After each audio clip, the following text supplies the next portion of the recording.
চতুর্দিকে তাওয়াফ করে আর লাব্বাইক বলে চিৎকার করে, যারা আরাফার ময়দানে লাব্বাইক বলে চিৎকার করে, যারা মিনার ময়দানে লাব্বাইক বলে চিৎকার করে।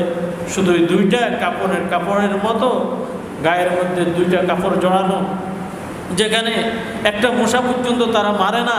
শুধু আল্লাহ তাআলাকে বলে, আল্লাহ তোমাকে পাওয়ার জন্যই যেখানে আসছি। আল্লাহ, যেখানে বাংলাদেশে ছিলাম সেখান থেকে তোমার ঘরের দিকে তাকাইয়া 40 বছর পর্যন্ত 50 বছর পর্যন্ত নামাজ আদায় করলাম তোমাকে পাওয়ার জন্য।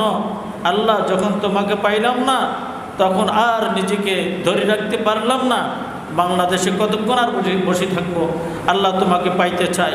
যখন জানতে পারলাম এই বাইতুল্লাহ তুমি কুদরতিভাবেই বানাইছো, তো অন্তত তোমাকে না দেখি বাইতুল্লাহকে দেখতে মন চায়। অন্তত তোমাকে না দেখলেও বাইতুল্লাহকে দেখলে একটু মন জুড়াইবে, প্রাণ জুড়াইবে। এজন্যই মাওলা তোমার বাইতুল্লাহকে চুমু দেওয়ার জন্য, তোমার বাইতুল্লাহকে দেখার জন্যই চলে আসছে।